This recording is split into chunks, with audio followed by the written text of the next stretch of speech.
உயிரோடை தமிழோடு இணைந்திருக்கிறீர்கள். IELTS தமிழ் உயிரோடை தமிழில் அன்றைகளே உலக நகர்வு நிகழ்ச்சியில் இணைந்திருக்கிறீர்கள். உலக நகர்வு நிகழ்ச்சியில் பிரித்தானியாவிலிருந்து போரியல் ஆய்வாளர் அரசோகன் என்கிறார். வணக்கம் அரசோகலே. வணக்கம் ராஜாணி. எனக்கு உயிரோட தமிழ் உறவுகளுக்கு என்பது வணக்கம். தொடர்ந்து நாங்கள் உலக நகர்வு நிகழ்ச்சியில் இணைந்திருக்கிறோம். உங்களுக்கு வணக்கத்தை தெரிவித்துக் கொண்டு 3ஆம் நாள் போர் தொடர்கின்றது. ஈரான், அமெரிக்கா, இஸ்ரேல் தொடர்ந்து கொண்டே இருக்கின்றது. தாக்குதல்கள் நடந்து கொண்டிருக்கின்றது.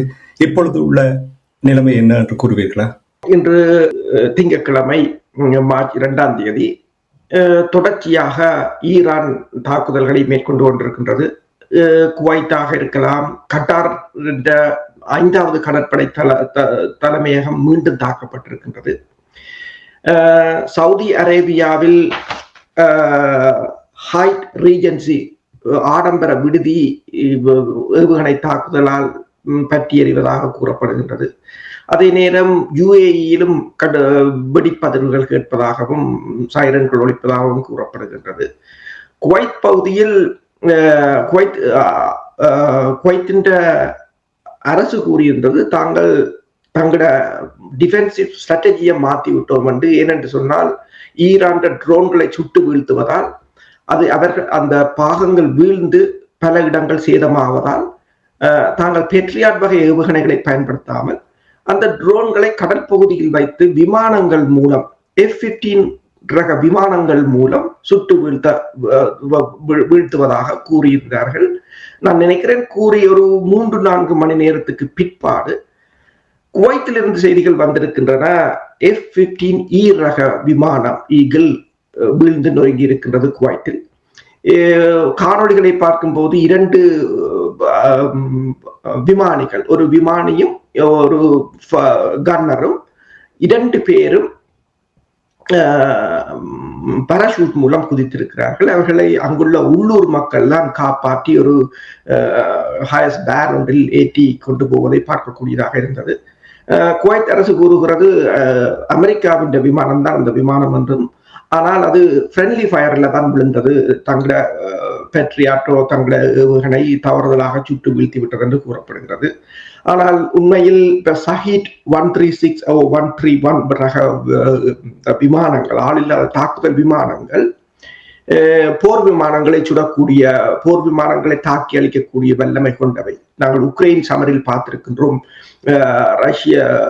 உக்ரைன் மிக் 29 ரக விமானத்தை ஷஹீத் விமானம், ஆளில்லாத தாக்குதல் விமானம் மோதி வீழ்த்தி இருந்தது. அதே போல உலங்கு வானூர்தியையும் அந்த விமானம் மோதி வீழ்த்தி இருந்தது. ரஷ்யா சில உளவு விமானங்களில் ஷோல்டர் ஃபயர் ஏவுகணைகளை கூட பொருத்தி மேலே இருந்து அதனை ஃபயர் பண்ணக்கூடிய மாதிரி மோடிஃபை பண்ணி வைத்திருக்கிறார்கள். இப்ப ஈரான் மோடிஃபை பண்ணி தாக்கியதா, அல்லது ஈரான் ஏவுகணையில் இந்த விமானம் வீழ்ந்ததா, அல்லது உண்மையில் இவர்கள் ஃப்ரெண்ட்லி ஃபயர்ல தான் விழுந்ததா என்று தெரியவில்லை. அதே நேரம் சைப்ரஸில் உள்ள பிரித்தானியாவின் தளம் தாக்கப்பட்டிருக்கின்றது. சைப்ரஸ் ஜனாதிபதியின் கருத்தின் அடிப்படையில் தள மீது வீழ்ந்ததை உறுதிப்படுத்தி இருக்கிறார்கள். ஷஹீத் 136 ரக தாக்குதல் விமானம் தான் தாக்கி இருக்கின்றது. முதலில் இதை உறுதிப்படுத்தவில்லை. பிறகு இப்போது சைப்ரஸின் அரசு தலைவரும் உறுதிப்படுத்தி இருக்கின்றார், பிரித்தானியாவும் அதனை உறுதிப்படுத்தி இருக்கின்றது. இது அவ்வாறு நடந்தால் இது கிட்டத்தட்ட முதல் முறையாக வெஸ்ட் இஸ்ரேலின் மேற்கு பகுதியில் நடந்த ஒரு மிக தாக்குதலாகத்தான் இதை கொள்ள முடியும். அது மட்டுமில்லாது ஹைஃபா துறைமுகம் முற்றாக அழிவடைந்திருக்கின்றதாக தெரிகின்றது. கிட்டத்தட்ட அங்கு முற்றாக அங்கത്തെ பணிகள் நிறுத்தப்பட்டிருக்கின்றன. கப்பல்கள் எல்லாம் அங்கிருந்து வெளியேறிவிட்டதாகவும் அது முற்றாக முடங்கி போயிருப்பதாகவும் கூறப்படுகின்றது. அதே சமயம் நீங்க பாத்தீங்கன்னா, இஸ்ரேலும் அமெரிக்காவும் தொடர்ச்சியாக தாக்குதலை நடத்தி கொண்டிருக்கிறது ஈரான் மீது. ஈரானின் காவல்துறை தலைமையகம் முற்றாக அளிக்கப்பட்டிருக்கின்றன. ஈரான் தொலைக்காட்சி மீது குண்டு வீசப்பட்டிருக்கின்றது. காந்தி வைத்தியசாலை பெரும் சேதத்தை சந்தித்திருக்கின்றது. அங்கிருந்த நோயாளர்கள் வெளியேற்றப்பட்டிருப்பதாக கூறப்படுகின்றது. அதே சமயம் ஹிஸ்புல்லாக்களும் இந்த சண்டையில் தாங்கள் இணைந்திருப்பதாக கூறியிருக்கிறார்கள். பல ராக்கெட்டுகளை அவர்கள் ஏவி இருக்கிறார்கள். அதே சமயம் இஸ்ரேல் இப்போது லெபனான் மீதான போரை ஆரம்பித்திருக்கின்றது. பல லட்சம் பேர் அந்த அந்த இடத்திலிருந்து இடம்பெயர்ந்திருப்பதாக கூறப்படுகின்றது. பெய்ரூட் மீது இஸ்ரேலின் வான்படை விமானங்கள் தாக்குதலை நடத்தியிருப்பதாக கூறப்படுகின்றது. அதே சமயம் நீங்கள் பார்த்தீர்கள் என்று சொன்னால், இப்ப குவைத்தில் இருக்கின்ற இந்தியாவின் கடற்படை தளங்களும் தாக்கப்பட்டிருப்பதாக கூறப்படுகின்றது. குவைத்தில் இருக்கின்ற இன்று அதிகாலை, திங்கட்கிழமை அதிகாலை, குவைத்தில் இருக்கின்ற அமெரிக்கன் தூதரகம் மீது தாக்குதலை ஈரான் வேவுகணை வீழ்ந்து வடித்திருக்கின்றது. ஒரே புகை மண்டலமாகத்தான் இருக்கின்றது. அப்ப இந்த நாடுகள், இப்ப நீங்கள் பார்த்தீர்கள் என்று சொன்னால், UAE இந்த திங்கட்கிழமையும் செவ்வாய்க்கிழமையும் தனது பங்கு சந்தையை மூடி இருக்கின்றது. ஏனென்று சொன்னால், திறந்தால் எல்லோரும் வித்துவிட்டு ஓடிவிட்டால் கடும் இழப்புகள் ஏற்படும் என்பதற்காக மூடி இருக்கிறார்கள். அவர்கள் அந்த அறிக்கையில் கூறியிருக்கிறார்கள், அபுதாபி செக்யூரிட்டிஸும் துபாய் பைனான்சியல் மார்க்கெட்டும் 2 நாளைக்கு மூடப்படுவதாக கூறப்படுகிறது. அதே நேரம் பிளாக் ராக் எனப்படுகின்ற பைனான்சியல் நிறுவனம் கிட்டத்தட்ட $36 பில்லியன் பெறுமதியான முதலீடுகளை மத்திய கிழக்கு செய்ததாகவும் அவை அனைத்தும் இழக்கப்படுகின்ற ஒரு நிலை இருப்பதாகவும் கூறப்படுகின்றது. அதே நேரம் பெய்த் சில்மர்ஸ் பகுதியில் இடம்பெற்ற தாக்குதலில் ஈரான் கிளஸ்டர் அம்யூனிஷன் தான் வீழ்ந்து படித்ததாக பார்க்கப்படுகிறது. பெருமளவான சேதங்கள் ஏற்பட்டிருக்கின்றன. 9 பேர் இறந்ததாக இஸ்ரேல் தெரிவித்தாலும் பலரை காணவில்லை என்றும் கூறப்படுகின்றது. இதுல இன்னொன்றை பார்த்தீங்கன்னு சொன்னால், இந்த ட்ரிட்டா பார்சி என்றவர் Quincy Institute for the Responsible Statecraft என்ற ஒரு NGO-வை சேர்ந்தவர், திங்க் டேங்க். அவர் கூறியிருக்கின்றார், அதாவது ட்ரம்ப் ஒரு டெஸ்பரேட் நிலைக்கு வந்து விட்டதாகவும், அதாவது இந்த சண்டை ஒரு 2 அல்லது 3 கிழமை நீடிக்குமாக இருந்தால் இது அமெரிக்காவுக்கு ஒரு பொலிட்டிக்கல் டிசாஸ்டர் என்றும் கூறியிருக்கின்றார். டெய்லி மெயிலுக்கு ட்ரம்ப் வழங்கிய நேர்காணலில் இந்த போர் 4 வாரங்கள் நீடிக்கும் என்று கூறினாலும் அவர்கள் எதிர்பாராத நிலைமைக்கு இந்த போர் சென்று விட்டதால் அதை எவ்வாறு நியாயப்படுத்தவும் முடியவில்லை, நிறுத்தவும் முடியாத திண்டாடுவதாக கூறியிருக்கின்றார்.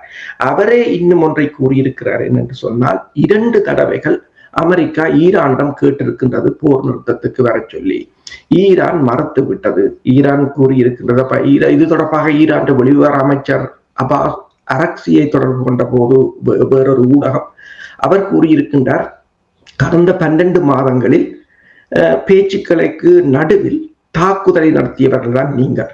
பேச்சுக்களுக்கு வாங்கொண்டு கூறிவிட்டு அந்த பேச்சுக்களுக்கு நடுவில் எங்கள் தலைவர்களை கொன்றவர்கள் தான் நீங்கள். இப்ப உங்களுடனான எங்களுக்கான அனுபவம் போதும், இனிமேல் நாங்கள் இதுக்கு மேல் எதுவும் வரப்போவதில்லை என்று அவர் கூறியிருக்கின்றார். இந்த நிலையில் ட்ரம்ப் கூறியிருக்கின்றார், rice up US with you என்று ஈரான் மக்களுக்கு. அமெரிக்கா உங்களுடன் நிற்கும், நீங்கள் கிளந்தெழுங்கள் என்று கூறியிருக்கின்றார். ஆனால் பஹ்ரைனில் போராட்டங்கள் ஆரம்பித்திருக்கின்றன, ஈராக்கில் போராட்டங்கள் ஆரம்பித்திருக்கின்றன. அதாவது இவர்கள் ஈரானில் போராட்டம் ஆரம்பிக்கலாம் என்று யோசிக்கிற அதே சமயம் பஹ்ரைனிலும் ஈரானிலும் பாகிஸ்தானிலும் அமெரிக்க தூதரகங்களுக்கு எதிராகவும் அமெரிக்கா சொத்துக்களுக்கு எதிராகவும் போராட்டங்கள் ஆரம்பித்திருப்பதாக கூறப்படுகின்றது. இந்த போரை பொறுத்தவரையில் அமெரிக்கா, அதாவது பென்டகன் அதிகாரிகளின் கருத்துப்படி அவுட் ஆஃப் கண்ட்ரோல் என்றுதான் கூறுகிறார்கள். இந்த போர் ஆரம்பிப்பதற்கு முன்னதாக பிரித்தானியா தன்னுடைய நிலைப்பாட்டை வெளிப்படுத்தியது. அதாவது இந்த போருக்கு தன்னுடைய தளத்தை பயன்படுத்த அனுமதிக்க மாட்டேன் என்று கூறியிருந்தார்கள். ஆனால் இப்பொழுது நீங்கள் கூறும் பொழுது, செய்திகளை பார்க்கும் பொழுது, பிரித்தானியா தன்னுடைய தளத்தை கொடுத்திருக்கின்றது, தளத்தை பயன்படுத்தி இருக்கின்றது. அப்படி என்று சொன்னால், நீங்கள் சொல்லியது போல் இந்த போரை இப்பொழுது முடிவுக்கு கொண்டு வர அமெரிக்கா விரும்புவது போல் இருக்கின்றது. ஆனால் ஈரான் அதுக்கு தயாரில்லை என்பதே தெரிகின்றது. பிரித்தானியாவுடைய தளத்தை பயன்படுத்தினால் இந்த போர் இன்னும் விரிவடைவதற்கான வாய்ப்பு இருக்கிறதா? ஏனென்றால் ரஷ்யா, சீனா இருக்கிறது. இவர்களை நினைவில் வைத்துக் கொண்டுதான் அந்த கேள்வியை கேட்கின்றேன். உண்மைதான். இப்போது கல்ஃப் கண்ட்ரிஸ் கூட்டாக அறிக்கை வெளியிட்டிருக்கிறார்கள். தாங்கள் இந்த போரில் இறங்கப் போவதாகவும் ஈரானுக்கு மீது தாக்குதல் நடத்தப் போவதாகவும். ஆனால் என்ன பிரச்சனை என்று சொன்னால், என்ன தாக்குதல் நடத்தப் போகிறார்கள்? ஏற்கனவே அமெரிக்காவின் விமானங்கள் மூலம் தான் நீங்கள் தாக்குதல் நடத்தலாம். அமெரிக்காண்ட ஏவுகணைகள், அமெரிக்காண்ட பைலட்ஸ், அவ்வளவுதான். அதுதான் இப்போது நடைபெற்று கொண்டிருக்கின்றது. இதில் நீங்கள் புதிதாக இறங்குவதால் இதில் எதுவும் மாறிவிடப் போவதில்லை. ஆனால் உங்கள் பொருளாதாரங்களை நினைத்து பாருங்கள். இது ஈரான் திருப்பி அடிக்குமாக இருந்தால் கிட்டத்தட்ட 100,000 பயணிகள் இந்த எல்லா நாடுகளிலும், இந்த 8 நாடுகளில் இருந்து லட்சக்கணக்கான பயணிகள் தேங்கி போய் நிற்பதாகவும், விமானங்கள் அனைத்து இங்கு நிறுத்தப்பட்டிருப்பதாகவும் கூறப்படுகின்றது. நீங்கள் கூறியது போல பிரித்தானியா முதலில் இந்த தாங்கள் தாக்குதலில் ஈடுபடவில்லை என்று சொன்னாலும் ஹியர் ஸ்டாமர் தாங்கள் தளங்களை கொடுக்க போவதாக கூறியிருக்கின்றார். இந்த நிலையில் தான் சைப்ரஸில் இருக்கின்ற பிரித்தானியாவின் தளம் மீது தாக்குதல் நடத்தப்பட்டிருக்கின்றது. சைப்ரஸில் இருக்கின்ற தளத்தில் இருந்துதான் இந்த ரீஃபியூவலிங் மற்றது சப்ளைகள் எல்லாம் இந்த தாக்குதலுக்கு வழங்கப்படுவதாக ஈரான் தெரிவித்திருக்கின்றது. ஈரானை பொறுத்தவரையில் முற்று முழுதாக தனது பிராந்தியத்தில் இருக்கிற அத்தனை தளம், கிட்டத்தட்ட 27 தளங்கள் தாக்கப்பட்டிருக்கின்றது. நீங்கள் கூறியது போல ரஷ்யாவும் சீனாவும் ஆயுத உதவிகளாக இருக்கலாம், சேட்டலைட் அதாவது தொழில்நுட்ப உதவிகளாக இருக்கலாம், அவற்றை வழங்கி கொண்டுதான் இருக்கிறார்கள். ராஜதந்திர ரீதியாக ஐக்கிய நாடுகள் சபையிலும் அனைத்துலக மட்டத்திலும் அவர்கள் அதற்கான உதவிகளையும் வழங்கி கொண்டுதான் இருக்கிறார்கள். ஆனால் இப்ப நீங்க பார்க்கலாம், சைப்ரஸில் இருக்கின்ற தளம் அல்லது துபாயோ கட்டாரோ எங்கெங்கு சிஐஏ தளபதிகள் இருக்கிறார்கள், எல்லாவற்றையும் ஈரான் துல்லியமாக தாக்குகிறது என்று சொன்னால் யாரோ ஒருவர் ஜிபிஎஸ் சேட்டலைட் செய்மதிப்பு உதவிகளையும் கோஆர்டினேஷன்களையும் வழங்க வேண்டும். அதை யார் வழங்குகிறார்கள் என்று தெரியுமா? இவ்வாறான உதவிகளை அவர்கள் செய்கிறார்கள். அடுத்ததாக ஈரான் இவ்வளவு நேட்டோவை நீங்க பாருங்கள், இவ்வளவு ஆயுத வளம் கொண்ட நாடு, அவர்களுக்கு இணையாக ஈரான் தனது ஆயுதங்கள் தீர்ந்து போகாத அளவுக்கு ஈரான் தொடர்ச்சியாக நின்று பிடிக்குது என்று சொன்னால் ஆயுத சப்ளையையும் தொழில்நுட்பத்தையும் அதற்கான உதிரி பாகங்களையும் இப்ப ஆபிரகாம் லிங்கன் மீது 4 ஏவுகணைகள் ஏவப்பட்டிருக்கின்றன. அதை தாங்கள் விமானம் தாங்கி கப்பலுக்கு அருகில் வருவதற்கு முதல் அதை சுட்டு வீழ்த்தி விட்டதாக கூறப்படுகின்றது. ஈரானின் 9 கப்பல்களை தாங்கள் தாக்கி அளித்திருப்பதாக டொனால்ட் ட்ரம்ப் ட்ரூத் பதிவிற்கு தெரிவித்திருக்கின்றார். சேட்டலைட் இமேஜ்களை பார்க்கும் போது கிட்டத்தட்ட 4 அல்லது 5 கப்பல்கள் அழிவடைந்திருக்கலாம் அல்லது தாக்கப்பட்டிருக்கலாம் என்று தெரிகிறது. ஆனால் இன்னும் ஈரான் அது தொடர்பாக உறுதிப்படுத்தவில்லை. இது கடல் சண்டை என்று சொன்னால் ஈரானிடம் ஏற்கனவே 30 நீர்மூழ்கி கப்பல்கள் நிற்கின்றன, சிறிய ரக நீர்மூழ்கி கப்பல்கள் இருக்கின்றன. அதை விட இன்னும் கடல் தாக்குதல் ஏவுகணையை பயன்படுத்தவில்லை. SM-2 SM-6 ரக ஏவுகணைகளை இந்த ஆபிரகாம் லிங்கனில் இருந்து அமெரிக்கா பயன்படுத்தி இருக்கிறது. ஆனால் பிரச்சனை என்னவென்று சொன்னால் 4 ஏவுகணைகளை முறியடிக்கக்கூடியதாக இருக்கின்றது. அதே 40 ஏவுகணைகளும் 40 விமானங்களும் ஏவப்படுமாக இருந்தால் ஆபிரகாம் லிங்கனால் அதை தடுக்க முடியாத ஒரு நிலைமை. இப்போது உங்களுக்கு தெரியும், குவைத்தில் F-16 ரக விமானம் வீழ்ந்ததும் என்ன பிரச்சனை என்று சொன்னால் ஃப்ரெண்ட்லி ஃபயர் என்று கூறுகிறார்கள். என்னென்று சொன்னால் எல்லா இடமும் தான் பற்றி எரிகின்றது. இன்றைக்கு எரிபொருள் எண்ணெய் விலை 13% கூடியிருக்கின்றது. பங்கு சந்தைகள் அனைத்தும் வீழ்ச்சி அடைந்திருப்பதாக கூறப்படுகின்றது. ஹாங்காங்காக இருக்கலாம், நிக்கியாக இருக்கலாம், அமெரிக்காவின் நாஸ்டாக்காக இருக்கலாம், எல்லாம் வீழ்ச்சி அடைகின்றது. கல்ஃப் கண்ட்ரிஸ் தங்கள் சந்தை மார்க்கெட்டுகளை இப்போது க்ளோஸ் பண்ணி தங்கள் பேரழிவில் இருந்து தங்களை காத்துக் கொள்கிறார்கள். ஆனால் பிரச்சனை என்னவென்று சொன்னால் திங்கட்கிழமையும் தாக்குதல் தொடர்கின்றது. இந்த 3 நாடுகளின் மீது குவைத்தாக இருக்கலாம், UAE-ஆக இருக்கலாம், சவுதி அரேபியா, கட்டார், இந்த நாடுகளை தொடர்ச்சியாக ஈரான் தாக்கிக் கொண்டிருக்கின்றது. இப்போது நீங்கள் பார்க்கலாம், டிக்டாக்கில் கட்டார் ஏர்வேஸ் ஒரு அறிவித்தலை அவசரமாக விடுத்துக் கொண்டிருக்கின்றது. புக் பண்ணியவர்கள் நீங்கள் ரீஃபண்ட் நாங்கள் முழுமையாக தருகிறோம், இல்லை நீங்கள் டேட்டை மாத்தி கேட்பதென்றாலும் தருகிறோம், ஆனால் எப்ப பிளேன் திருப்பி ஓடும் என்று எங்களுக்கு தெரியாது. அப்ப டேட் எங்களுக்கு நீங்கள் கேட்கிற டேட்டுக்கு இப்போதைக்கு எங்களால் எதுவும் சொல்ல முடியாது என்றுதான் கூறுகிறார்கள்.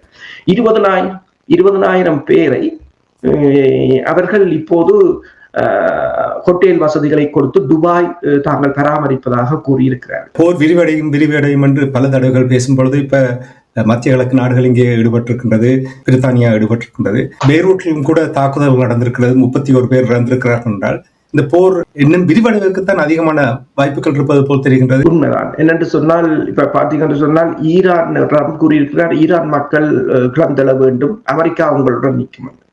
ஆனால் இரவு முழுவதும் பஹ்ரைனில் மக்கள் கிளந்தெழுந்திருக்கிறார்கள். கண்ணீர் போய் குண்டுகள் வீசப்பட்டிருக்கின்றன, ராயட் போலீஸ்கள் அங்கு குவிக்கப்பட்டிருக்கிறார்கள். அடுத்ததாக ஈராக்கில் அமெரிக்க தூதரகம் மீது பெருமளவான முற்றுகை நடந்திருக்கின்றது. தூதரக அதிகாரிகளை பாதுகாப்பாக வெளியேற்றுவதற்கு முயற்சிக்கிறார்கள்.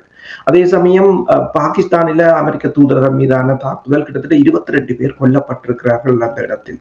அது எல்லா இடமும் இப்போது அரபு நாடுகள் முழுக்க அமெரிக்காவுக்கு எதிரான ஒரு நிலைமையாகத்தான் மாற்றம் பெற்றிருக்கின்றது. நீங்கள் பார்த்தீங்கன்னு சொன்னால் இவர்கள் ஈரான் மக்களை ஈரானுக்கு எதிராக கிளந்தலுக்கு சொல்லுகின்ற அதே சமயம் அமெரிக்கான நட்பு நாடுகளில் உள்ள மக்கள், அதாவது பஹ்ரைனோ ஈராக்கோ குவைத்தோ இந்த நாடுகளில் உள்ள மக்கள் அந்த அரசுக்கு எதிராக கிளந்தெழக்கூடிய ஒரு நிலை. இந்த நாடுகள் எல்லாம் ஒரு முடியாட்சியுடைய அல்லது மன்னர் ஆட்சி கொண்ட நாடுகள், மக்களை ஒரு அடக்கி வைத்திருந்தவர்கள். இப்ப இது ஒரு இந்த தாக்குதல் இந்த நாடுகளில் உள்ள மக்களை ஒரு எழுச்சி கொள்ள வைக்கலாம் என்ற ஒரு நிலையும் இருக்கிறது. அதாவது அவுட் ஆஃப் கண்ட்ரோல். இதைத்தான் பில் கிளின்டன் சொன்னவர் என்னென்றால், உங்களிடம் ஸ்ட்ராட்டஜி இல்லை, நீங்கள் போரை ஆரம்பிக்கும் முன்னர் நீங்கள் அதை யோசித்திருக்க வேண்டும். இந்த போரை ஆரம்பித்தால் அடுத்தது என்ன? இதொரு ஜோக் இல்லை என்றுதான் அவர் சொன்னவர். இப்ப ட்ரம்ப் கூறியது போல ஈரான் மக்கள் எங்களை கேட்கலாம், யாரை நாங்கள் அடுத்த தலைவராக போடலாம் என்று கேட்கலாம் என்று. இது ஜோக் பண்ற நேரம் இல்லை என்றுதான் பில் கிளின்டன் கூறிவிட்டு சென்றவர். 330 மில்லியன் மக்கள், அமெரிக்க மக்களை நீங்கள் கொண்டு போய் ஒருவரின் நலனுக்காக பலி கொடுத்ததாகத்தான் இருக்க போவது என்று அவர் கூறிவிட்டார். ஆனால் இப்போ இந்த நான் முதல் கூறிய திங்க் டேங்கின் கருத்தின்படி ட்ரம்பே ஒரு டெஸ்பரேட்டான நிலையில் தான் இருப்பதாக கூறப்படுகின்றது. என்று சொன்னால் இந்த ஒட்டுமொத்த பொருளாதாரம், இப்ப மேற்குலக நாடுகள் என்ற பொருளாதாரம் எல்லாம் இந்த கல்ஃப் கண்ட்ரீஸ்ல தான் பெருமளவான பொருளாதாரம். இனி இந்த நாடுகள் இதிலிருந்து மீளுவது என்பதும் மிகப்பெரிய கடினம். இப்ப பேராசிரியர் மொராண்டி என்று கூறியிருந்தார். என்னென்று சொன்னால் 1991ஆம் ஆண்டு முதல் குவைத் ஒரு ஜுவல்லாக இருந்தது என்று சொல்லி அந்த பிராந்தியத்தை மிகப்பெரிய ஒரு செல்வ செழிப்பு மிக்க நாடு. சதாம் ஹுசைனின் படையெடுப்புக்கு பிறகு அவர் பெருமளவான எண்ணெய் வயல்களை கொளுத்தியதுக்கு பிறகு அமெரிக்கா தலையிட்டு சதாம் ஹுசைனை அதிலிருந்து வெளியேற்றி அந்த இழப்புக்கு கம்பன்சேஷனை வாங்கி கொடுத்தாலும் இன்று வரையிலும் குவைத் அந்த பழைய நிலையை அடையவில்லை என்றுதான் ப்ரொஃபசர் நாராயணி கூறியிருக்கின்றார். அப்ப இப்போது இடம்பெற்றிருக்கின்ற இந்த சம்பவம் இந்த இழப்புகளில் இருந்து இவர்கள் மீளுவது என்பது மிக கடினம். ஆனால் பிரச்சனை என்னவென்று சொன்னால், இன்னும் ஒரு கிழமை ஆகவில்லை. ஒரு கிழமை இந்த சண்டை நீடிக்குமாக இருந்தால் இது அவர்கள், அதாவது இந்த திங்க் டேங்க் கூறியது போல அமெரிக்காவுக்கு ஒரு பொலிட்டிக்கல் டிசாஸ்டராகத்தான் இருக்கும் என்றுதான் எல்லோரும் கூறுகிறார்கள். பாரதூரமான விளைவுகளை ஏற்படுத்த போகின்ற என்று நீங்கள் கூறுவதை வைத்து உணரக்கூடியதாக இருக்கின்றது. அந்த விடயங்களை கொஞ்சம் நுணுக்கமாக பார்க்க விரும்புகிறேன். ஆனால் அங்கே தாக்குதல்கள் நடந்து கொண்டிருக்கின்றது, தொடர்ந்து செய்திகள் வந்து கொண்டிருக்கின்றது. இப்ப நீங்கள் பாகிஸ்தானில் நடந்த சம்பவத்தை கூறும்பொழுது மற்ற நாடுகளிலும் கூட இந்த போர் மெதுவாக ஆரம்பிப்பதை உணரக்கூடியதாக இருக்கின்றது. நன்றி அரசுகளை. இன்று இப்பொழுதுள்ள நிலைமைகளை உயிரோடை தமிழ் உறவுகளுக்கு எடுத்து வந்தமைக்காக உயிரோடை தமிழ் அன்பர்கள் சார்பாக நன்றியை கூறிக்கொண்டு, நாங்கள் முடிந்தால் இன்று மாலை மேலதிக தகவல் வந்தால் நிச்சயமாக 10 நிமிடமாவது எங்களுடைய உறவுகளுக்கு எடுத்து தருவோம் என்று கூறிக்கொண்டு இப்பொழுது நாங்கள் விடைபெறுவோம். நன்றி, வணக்கம். நன்றி, வணக்கம். எமது பார்வையாளர்களுக்கு வணக்கம். மக்களின் குரலாய் ஓங்கி ஒலிக்கும் இலக்கு மின்னிதழ் மற்றும் உயிரோடை தமிழ் வானொலி ஆகிய இவ்விரு ஊடகங்களும் உங்களைப் போன்ற எமது நேயர்கள் நண்பர்களின் ஆதரவிலேயே இயங்கி வருகின்றன. மிக குறைந்த வளங்களுடன் பல இடர்கள் மற்றும் தடைகளை தாண்டி பயணிக்கும் எமது ஊடகங்களின் பணிகள் மேலும் வளர உங்களால் முடிந்த நிதியுதவியை வழங்கி இன்னும் காத்திரமான செயற்பாடுகளை முன்னெடுக்க உதவுமாறு மிகவும் பணிவன்புடன் வேண்டி நிற்கின்றோம். உங்கள் பங்களிப்பு உங்களின் உரிமை குரலாய் ஓங்கி ஒலிக்கும். நன்றி.